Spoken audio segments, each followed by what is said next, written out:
Essa mesa, a gente combinou, eu e o Luciano, de fazermos uma preparação juntos. Nós temos uma linha de pesquisa em desenvolvimento no Instituto de Economia, com o apoio do IBP, sobre o mercado de combustíveis no Brasil, e uma parte do que vai ser apresentado aqui é um resultado dessa pesquisa, por isso que a gente resolveu trabalhar em dupla, né? Dupla aqui do GE hoje. Bom, queria, por favor, colocasse aí a apresentação. Na verdade, a gente intitulou essa apresentação Mercado de Combustíveis no Brasil, a reforma necessária, pelo seguinte, porque a gente acredita que o mercado de combustíveis no Brasil está enfrentando desafios no momento atual, mas se a gente olhar para um período mais longo do tempo, né, o modelo que está instalado no mercado, quer dizer, a forma de organização desse mercado, em particular do segmento de refino, é uma forma que, no nosso entender, ela tem problemas de sustentabilidade econômica. Você tem uma série de incoerências nesse segmento que vão se manifestar num período mais largo de tempo, e nós precisamos discutir isso nesse momento, né? Nós vamos apresentar nós vamos organizar nossa apresentação em quatro tópicos. Primeiro, a gente vai apresentar aqui qual é o contexto do mercado atual de combustíveis no Brasil. Depois nós vamos falar um pouco sobre a questão da projeção de demanda de combustíveis no Brasil e os desafios que essa projeção, que essa demanda no futuro colocam para o país, para o suprimento, para a questão da garantia de suprimento, né? A garantia de suprimento de combustíveis no Brasil, que era uma questão resolvida, de certa forma, né? Quer dizer, os brasileiros, a gente sempre vê nos jornais um debate sobre segurança de abastecimento do setor elétrico, né? Mas a gente não vê nos jornais problema de segurança de abastecimento de combustíveis. Isso é um assunto de década de 50, para trás, né? A gente para todo dia em qualquer posto de gasolina, a gente pressupõe que lá tenha gasolina, etanol, né, a qualquer momento, né? Por trás disso daí, né, por trás desse fato, que hoje você encontra gasolina em mais de 30 mil postos de gasolina no Brasil, etanol, diesel, né, você tem aí um desafio enorme, que é a garantia de suprimento desses combustíveis em volume e preços adequados. E esses desafios vêm aumentando, a gente vai tentar explicar por quê, né? Então, primeira questão que deve ser levada em conta é que a demanda de combustíveis no Brasil, ela vem crescendo a taxas muito elevadas, quer dizer, a taxas muito mais elevadas do que o que era o padrão histórico de crescimento. O país voltou a experimentar uma trajetória de crescimento mais elevada em relação à sua taxa histórica, mas a demanda de combustíveis cresce a taxas ainda mais elevadas do que o PIB. Isso tem a ver com o tipo de crescimento econômico que o país tem, né? Nós nos tornamos um dos maiores mercados do mundo da indústria automobilística. Você tem uma expansão muito grande da frota de veículos, os padrões de consumo, né, no país, em relação ao tipo de modal de transporte, eles não se alteraram significativamente, de forma que nosso crescimento está muito associado ao crescimento da demanda de combustíveis, né? Essa demanda que cresce mais rapidamente, ela tem uma outra característica, ela se torna mais incerta. Não só cresce mais rápido, mas também fica mais difícil de saber qual combustível vai ser demandado. Até porque nós temos no Brasil, né, veículos flex. O Brasil não só tem veículos que podem consumir etanol ou gasolina, mas temos uma frota significativa de GNV, né, de forma que nós temos mais escolhas de combustíveis no Brasil, o que é uma coisa boa, mas isso, de outra forma, coloca desafios para a questão de segurança de abastecimento, né? Isso pelo lado da demanda. A demanda cresce muito, ela é mais incerta, e você, por consequência, pelo lado da oferta, precisa garantir investimentos no refino. O país passou de uma situação de um relativo conforto na questão do suprimento de combustíveis no Brasil a um aumento da sua dependência externa na importação de derivados no Brasil, né? Com impactos importantes, não só para a balança comercial, que era o problema anterior, né? Mas impactos, como nós já discutimos na sessão anterior, para a questão da financiamento, né, da Petrobras. Você tem impactos financeiros na Petrobras, né? Bom, nós temos também uma situação de incerteza quanto à política para os combustíveis no Brasil, né? A gente vai mostrar, por exemplo, se você pega um exemplo que é o do GNV, passou de uma situação de combustível fortemente incentivado para uma situação de combustível, né, de certa ovelha negra do mercado, né? O governo federal, de certa forma, retirando os seus incentivos ou um pouco força que o governo dava para esses combustíveis. Isso é só um exemplo, né? Você tem um processo de retrocesso na abertura do negócio de refino, que hoje é restrito à Petrobras, o que é interessante, quer dizer, quando o país abriu o mercado de petróleo no Brasil, em 97, né? Você teve todo um movimento no sentido de uma progressiva liberalização do mercado de combustível, liberalização do preço, que, por consequência, traria uma maior diversidade no segmento de refino. Várias empresas, inclusive, fizeram troca de ativos com Petrobras, compraram parcelas de refinarias, algumas privadas investiram em refinarias que eram privadas, mas no sentido de aumentar a oferta privada, quer dizer, dessas refinarias que não eram da Petrobras. O que aconteceu nos últimos anos foi um retrocesso onde as empresas privadas que haviam investido no setor de refino saíram desse negócio e o negócio hoje está exclusivamente na mão da Petrobras, né?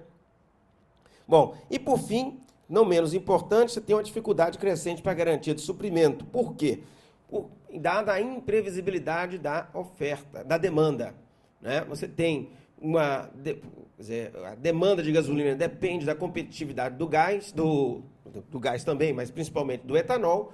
A competitividade do etanol variou de forma radical nos últimos 3, 4 anos. Então, muita demanda, quer dizer, só para vocês terem uma ideia, poucos anos atrás, o etanol chegou a ter um volume de vendas maior do que o volume de gasolina no Brasil, né? E isso se reverteu radicalmente nos últimos anos.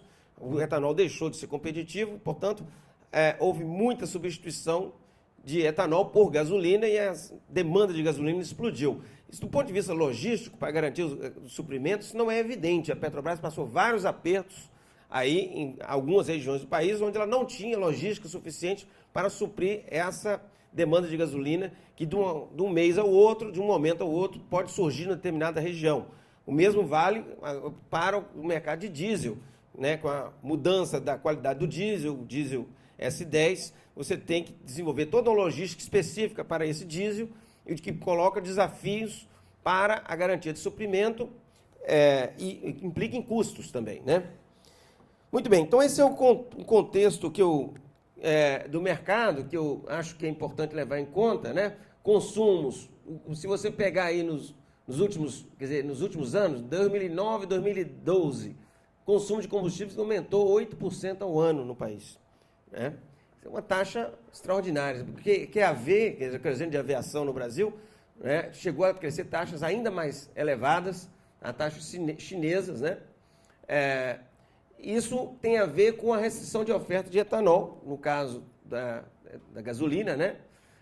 Que está associada aí a um problema de crise financeira da cadeia produtiva. Isso vai ser um tema da próxima sessão, depois do almoço, né? O preço do etanol não deixando de ser competitivo e a produção e consumo, nesse mesmo período, caiu 16% ao ano. Então, você vê que houve, quer dizer, muito crescimento da demanda de gasolina para substituir a produção de etanol, né? Bom, a elevação do consumo de gasolina, né, resultou numa disparada das importações e o Brasil, que era um país confortavelmente exportador de gasolina, se tornou um grande importador de gasolina, né?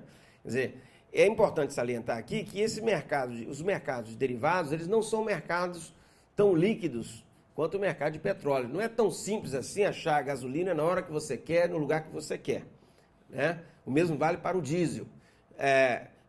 o comércio de derivados, ele é relativamente, o volume de comércio de derivados do mundo ele é relativamente pequeno se compararmos com o comércio de óleo bruto, né? Por quê? Porque o óleo é mais fácil, é mais barato de se transportar, é uma commodity mais comercializada, né? Os países dependem desse produto, enquanto que a refinaria você pode colocar no mercado, o custo de distribuição desses produtos é elevado, então tende a ter relativamente pouco produto comercializado. Sem contar que nos produtos, no caso de gasolina, diesel, você tem grande variedade de qualidade dos produtos.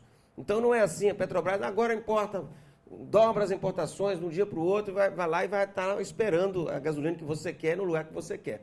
Então, essa questão da segurança de abastecimento, que hoje é um problema que é restrito à Petrobras, né, é uma questão que concerne o país como um todo, deve ser debatida, né? Sem contar o problema aqui das perdas que isso traz para a Petrobras, importar essa gasolina e vender aqui a preços mais baratos, que é o que vem acontecendo nos últimos anos, né? É um problema sério. GNV, né, é um case, né, de política pública. Eu acredito que não tem uma coisa mais dramática em termos de política pública que mostrar esse case aqui, né? Você tem o Brasil, foi um dos líderes mundiais na indústria do GNV, chegou a converter mais de 250 mil veículos no ano, foi o ano de 2006, né? E de repente você tem aí uma queda abrupta do ritmo de conversões, você tem hoje dificuldade de manter a frota e o consumo de GNV no Brasil, em alguns estados isso vem caindo de forma assustadora, né? O combustível vem perdendo credibilidade diante dos consumidores, e hoje que nós estamos importando gasolina, né? O GNV poderia dar uma bela mão aí no cenário atual do mercado, né? Enfim, a dramaticidade desses números aqui tem a ver com a cadeia de suprimento, né? Para converter 250 mil veículos, você precisa de kits, você precisa de cilindros, você precisa de postos GNV para que esses veículos sejam abastecidos, e o pessoal colocou dinheiro nisso.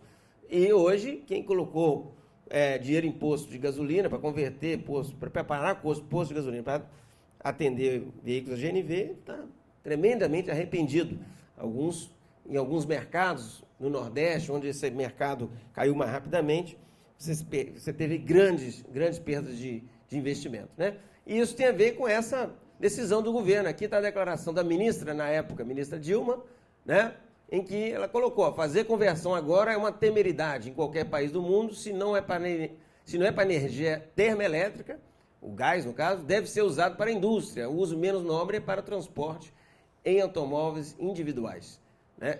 Então, essa é uma questão que eu acho que tem que ser colocada em tela, porque o mercado, quer dizer, as políticas para o mercado de combustíveis, elas têm sido muito voláteis, né? Em alguns momentos, o etanol passa a ser o grande símbolo, né, da energia no Brasil, um grande esforço do governo federal nessa questão da promoção do etanol, da exportação do etanol, e poucos anos depois você tem aí uma crise no setor, né, e de certa forma você tem que conviver com uma situação de grande imprevisibilidade. Isso é uma complicação muito grande para o país. Muito bem, a questão que a gente... Então, esse é o contexto de maior incerteza, dificuldade de garantia de suprimento, mas quando a gente olha para frente e avalia que esse mercado, ele não para aqui, daqui a 10 anos vai ser um outro mercado com muito maior demanda, esses problemas se potencializam, né? A questão da segurança de abastecimento, ela se coloca de maneira ainda mais aguda. Então é esse um pouco que a gente quer demonstrar para vocês através de um trabalho que nós desenvolvemos no Instituto de Economia, que é uma modelagem para tentar vislumbrar quão variável é a demanda de combustíveis no futuro. E o Luciano vai apresentar isso para vocês agora. Vou continuar a apresentação, não é uma dupla sertaneja. Mário e Luciano não fariam sucesso como dupla sertaneja. A ideia aqui é apresentar o nosso modelo, é um modelo que a gente desenvolveu em parceria com o IBP, é um trabalho que já toma 2, 3 anos, né? e que a gente tentou avaliar qual era o impacto da difusão dos automóveis flexíveis na demanda de gasolina e etanol. O nosso modelo é um modelo que trabalha com um instrumental técnico e econômico, e ele, na verdade, é a congregação de vários esforços de modelagem. A gente parte de uma modelagem da frota. Nessa modelagem da frota, a gente tem um modelo baseado mais em econometria de venda de automóveis, e a gente estimou uma curva de sucateamento com base nos dados de sucateamento do Brasil, nas observações que ainda são antigas, mas que servem como parâmetro para formar essa curva de sucateamento. A partir daí, a partir do cálculo da frota e de outros determinantes da demanda, a gente vai calcular o consumo total, vai estimar, prever o consumo total de combustíveis. Aí a gente está falando de combustíveis automotivos, ciclo-Otto, GNV, etanol e gasolina. O GNV a gente faz algumas hipóteses de difusão, que são hipóteses mais técnicas, né? Não tem muita variável econômica, e na verdade o que a gente vai focar a análise é o processo de substituição entre gasolina e álcool, a gasolina e etanol, né? No nosso modelo, os resultados que a gente vai apresentar aqui, eles consideraram algumas hipóteses.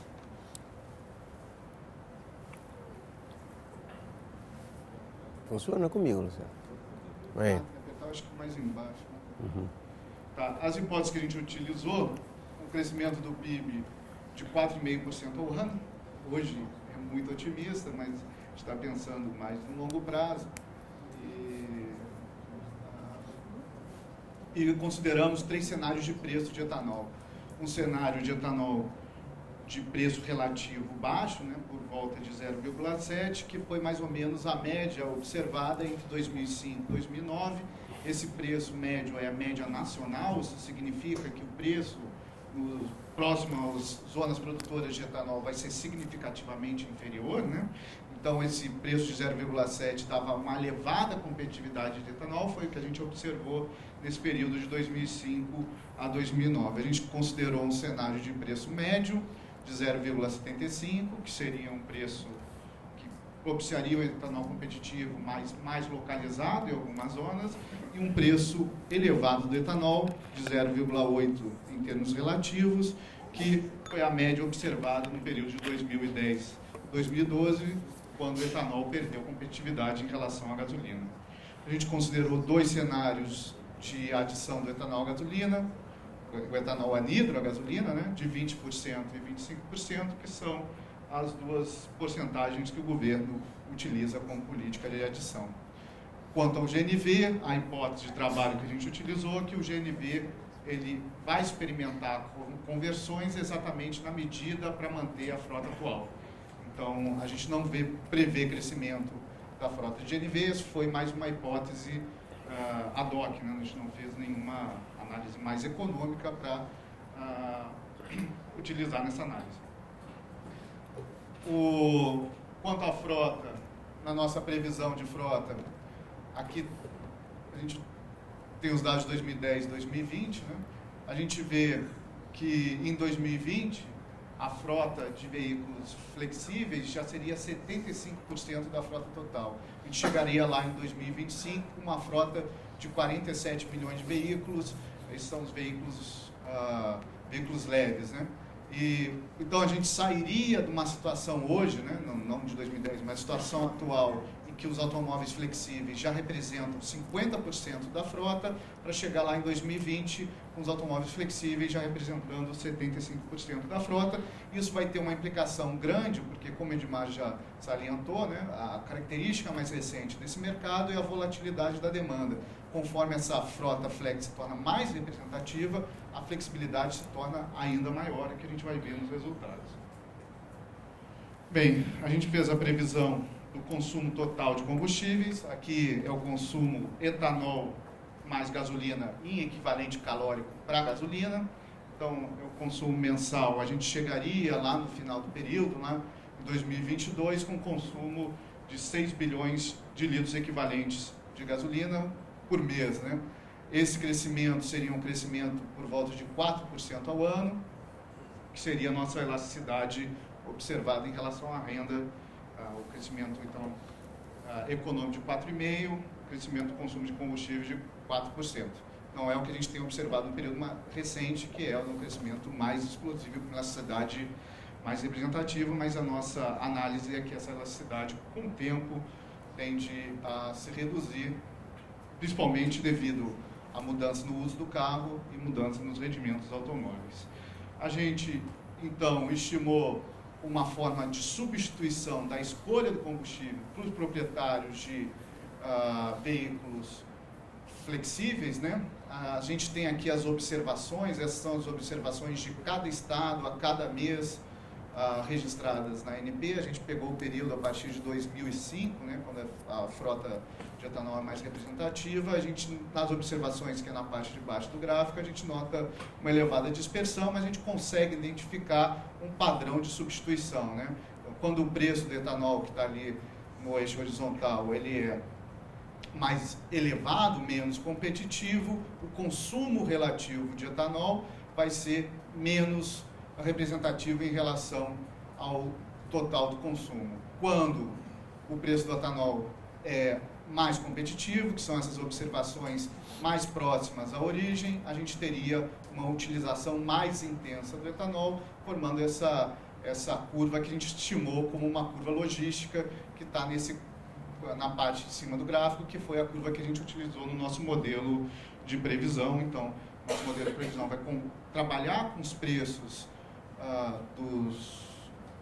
vistos naqueles cenários. Esses preços são médias, né? Mas então a gente sazonaliza e faz análise regional com base nessa média nacional e verifica a substituição que ocorre em cada um dos estados. Então, com isso, a gente calcula o consumo de etanol e gasolina, primeiro o consumo de etanol. A gente vê que se o etanol se provar competitivo nos próximos 10 anos, a gente teria um crescimento muito significativo do consumo de etanol, recuperaria aquele período de ouro do etanol que a gente viu até 2008, 2009. Se o etanol não se comprova competitivo, a gente vai ter um crescimento bem menos elevado. No cenário de etanol competitivo, o consumo final de etanol lá em 2022 seria de 38 bilhões de litros anuais. No cenário do etanol menos competitivo, que é esse de 0,8, a gente teria 14 bilhões de litros. Então, a gente tem um gap, um intervalo entre esses cenários de 24 bilhões de litros, o que é uma enormidade, né? Então, dependendo do preço, a gente vai ter uma configuração da oferta do consumo bastante diferenciada, e isso também vai ter impacto sobre a gasolina, né? Então, sobre a gasolina, a gente vai ter o inverso, né? O etanol menos competitivo acarreta no maior consumo de gasolina, né? Então, a gente chegaria nesse cenário de etanol menos competitivo, com consumo de gasolina lá no final de período de 58 bilhões de litros, e no cenário menos favorável à gasolina, quer dizer, o etanol mais competitivo, o consumo de gasolina seria de 41 bilhões de litros. O intervalo aí é de 17 bilhões de litros de gasolina entre um cenário e outro, que é um desafio fundamental. Dependendo do cenário, a oferta de gasolina que teria que ser colocada no mercado se modifica totalmente. Uma das implicações desses resultados é a implicação sobre a balança comercial desse setor, sobre a importação de combustíveis, que o Edmar já apresentou, que a importação de gasolinas tem aumentado significativamente. Para calcular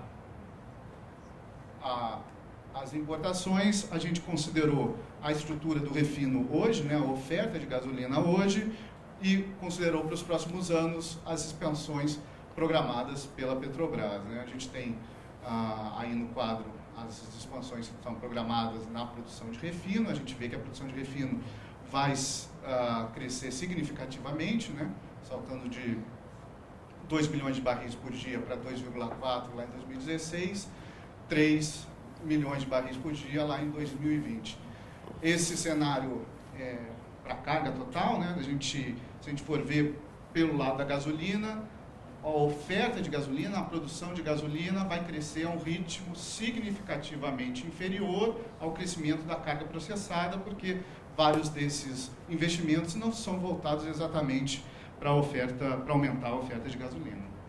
Então, juntando a parte de demanda e a parte da oferta, a gente chega a esses cenários de importação de gasolina. A gente vê que somente em 2 cenários, aqui a gente tem os 6 cenários, que são os cenários de preços, somados aos cenários de adição de etanol anidro, né? Então, nos 2 cenários de preço mais competitivo, a gente não teria importações significativas de gasolina nos próximos 10 anos, né? A gente vê que no cenário com adição de 25% de álcool de etanol anidro, somando o etanol competitivo, a gente teria até um saldo exportador de gasolina nesse período.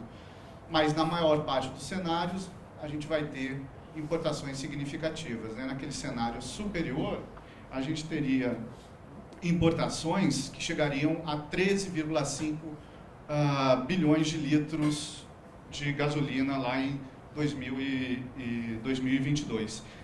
Novamente, o importante aqui é a gente ver o intervalo, né? Porque dependendo das condições de oferta no mercado de etanol, a gente vai ter uma situação muito diferente na balança comercial desse segmento, né? A diferença entre o cenário mais positivo, né, de exportação de gasolina para o cenário de maiores importações, a gente teria uma diferença de 15 bilhões de litros de gasolina, o que gera um desafio de como prever como vai se estruturar a oferta nos próximos anos, tendo em conta que os cenários, as previsões de consumo são tão diferentes e as previsões de importação são tão diferentes. Então, para evitar essas importações, teria que ter um esforço muito forte e, por outro lado, é incerto, porque também depende da situação de mercado do etanol, que vai ser o tema da próxima palestra.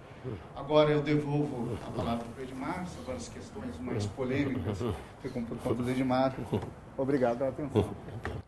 Bom, esse exercício, né, é um exercício de cenário, de simulação, mas ele é muito ilustrativo porque ele mostra que o que vai acontecer com as importações de gasolina depende basicamente do futuro do etanol, que é o tema da nossa palestra do início da tarde. Então, cenas para os próximos capítulos, mas, de toda maneira, é muito relevante, né, esse problema no Brasil, né? Quer dizer, hoje a gente percebe que o que está sendo planejado de refino prevê que a oferta de etanol no Brasil será competitiva. Caso essa oferta não seja competitiva, nós teremos problema com relação à necessidade de importação de gasolina, né? E aí, isso é um problema? Bom, é um desafio, porque importação de derivados, num contexto de volatilidade da demanda, é um desafio. Além do problema de segurança, do desafio de encontrar essa gasolina e trazer para o país no momento certo, nós temos o famoso problema da precificação, né? Esse problema de precificação, nós já debatemos uma dimensão dele, do impacto dele, que é o impacto sobre a capacidade do investimento da Petrobras no upstream. Mas ele tem uma outra dimensão muito importante, que é o impacto sobre a capacidade de investimento da Petrobras ou a necessidade de investimento no refino, né? Porque essa precificação significa o seguinte, que nenhuma empresa, a não ser a Petrobras, vai colocar dinheiro no refino no país. Essa é a realidade concreta dos fatos. E aí a Petrobras é obrigada a tal batalha nos dois frontes, né? Que a gente sabe que às vezes é complicado, essa batalha nos dois frontes, que não é uma batalha, não é uma guerra que a Petrobras está acostumada a fazer. Então, qual é então nós tem uma segunda dimensão, né? Não só reduz a capacidade de investimento da Petrobras, mas coloca dois frontes ao mesmo tempo. A Petrobras buscou investidores, parceiros, para investir nas refinarias. Tentou com vários parceiros, fechou negócios, assinou contratos com os venezuelanos, finalmente a coisa não aconteceu. Então, está sendo difícil atrair parceiros para dividir o risco de investimento no refino no país. Qual é o problema que eu acredito que é ainda mais grave, né? Primeiro que a intervenção ela sempre ocorreu, não tem nenhuma novidade. Teve momentos que o preço ficou abaixo do mercado internacional, teve momentos que o preço ficou acima do mercado internacional, e todo mundo sabe que o governo federal é controlador da Petrobras, define essa política. Só que agora a questão ficou muito mais explícita, né? Quer dizer, antigamente eu me lembro que o presidente da Petrobras é quem falava sobre isso, falava que não é o momento, estamos aguardando o cenário do preço do petróleo no mercado internacional, a depender da evolução desse cenário, quer dizer, pelo menos mantinha-se as aparências. E não é o caso mais, quer dizer, não é quem está sendo entrevistado para saber o que vai acontecer com o preço do petróleo é o Ministério da Fazenda, o ministro onde ele vai, tem um repórter perguntando, e aí, ministro, o senhor vai deixar subir quando o preço? Quer dizer, nós mudamos um pouco a situação, né, a forma de fazer, não é o que é feito, mas a maneira, né? Bom, além disso, isso também está associado com a questão das restrições macroeconômicas. No momento que a inflação passa a ser prioridade número 1 da política econômica nacional, a questão dos preços passa a ser também um problema mais importante do ponto de vista do Ministério da Fazenda. Essas restrições macroeconômicas tendem, inclusive, a aumentar, porque a gente sabe que o país enfrenta um momento de pressão inflacionária, né? Bom, e uma coisa que me preocupa ainda mais é que, atualmente, o principal argumento para aumentar os preços da Petrobras é o problema da necessidade de importação e os seus impactos financeiros no Petrobras. Quer dizer, é evidente que esse problema ele é escandaloso, deve obrigar a Petrobras a ter prejuízos, né? Mas, na medida em que isso vira um problema, eu fico preocupado com a solução dele, porque se uma vez que isso for solucionado, então está resolvido o problema do controle de preço. Quer dizer, se a Petrobras produzir a gasolina aqui, ela pode ser mais barata. É um pouco que está por trás desse raciocínio, né? Então, quando não houver necessidade de importações, o desalinhamento dos preços domésticos com o internacional será possível? Essa eu acho que é uma discussão, uma situação que me preocupa, né?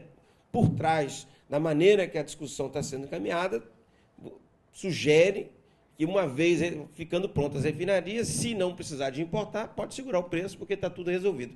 Bom, na minha opinião, não resolve um problema que é muito importante, que é uma retomada sustentável do negócio de refino. Hoje, só a Petrobras pode investir no negócio de refino no país.